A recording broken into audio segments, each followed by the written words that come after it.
So in Warrior One, we're coming towards the front of our mat. We're holding on to the chair if we need it. We're finding our long spine.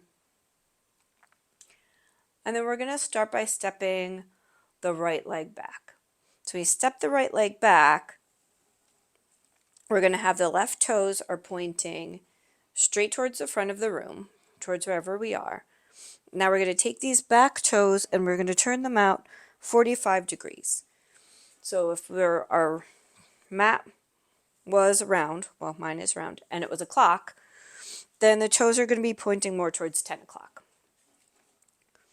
So the back toes are pointed out, the right toes are pointed out. The front knee now is going to start to bend. So this is where we have to maybe adjust our stance, because we don't want to have the knee here, kind of lunging over the ankle. We want it in line over the ankle. And with the back toes turned out, that could affect our stance long ways, like front to back.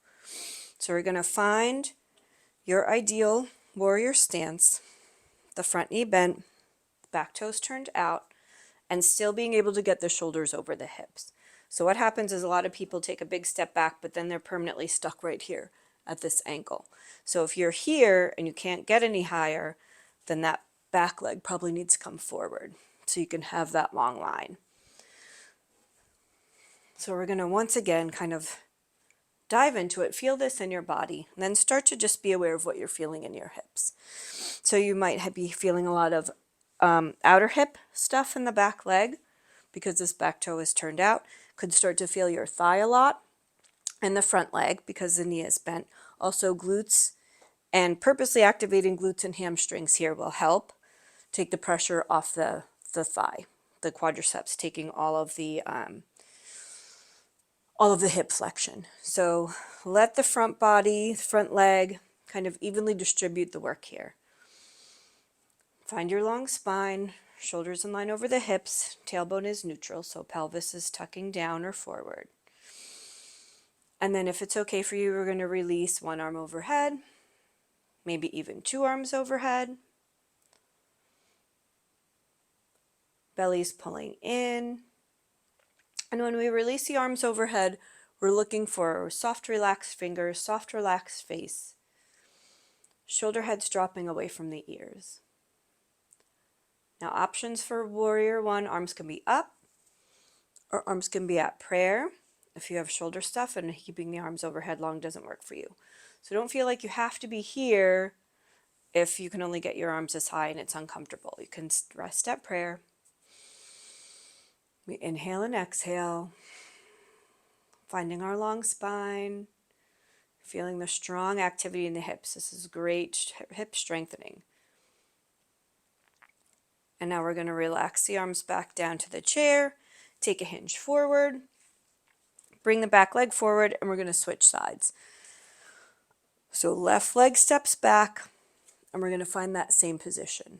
Something I didn't say beforehand, I like to teach Warrior One with the feet offset. So one leg is in line behind one leg of the chair, the other leg is in line behind the other leg of the chair. It's just more stable that way than lining up the feet one behind the other. So we're going to step the left leg back, toes are going to turn out, again towards 2 o'clock if we're thinking of a clock, 45 degrees if you're thinking of degrees, and then we're establishing our personal proper stance for Warrior One.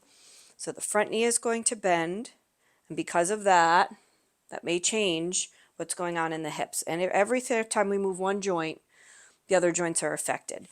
So if bending that front knee forces you to hinge forward and you can't get up, then step the back leg forward a little bit so we can rise up, shoulders over the hips. So we find our long spine, relax the face, relax the jaw, relax the eyebrows, relax the earlobes, relax everything. So the activity, the effort in this pose is in the lower body, and the abdominals drawing in, the armpits drawing down to activate the back muscles. But nothing going on in the face is going to help us do this pose. So see what you can relax, what you can release, And then if you like, we can begin to let go of the chair with one arm up, or two arms up, or no arms up. Keeping in mind any kind of stuff going on in the knees. So maybe that means you don't hold the pose this long if you have real serious knee considerations. If you're just feeling like there's a lot of effort in the knees and you want a little less, make sure your weight is in your heels, not your toes.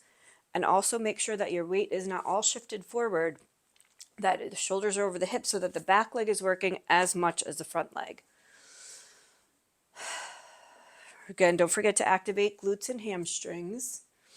That's also going to take some pressure off the knees, because if we are not activating the muscles above the knees, then all of the line of energy is going to the knee.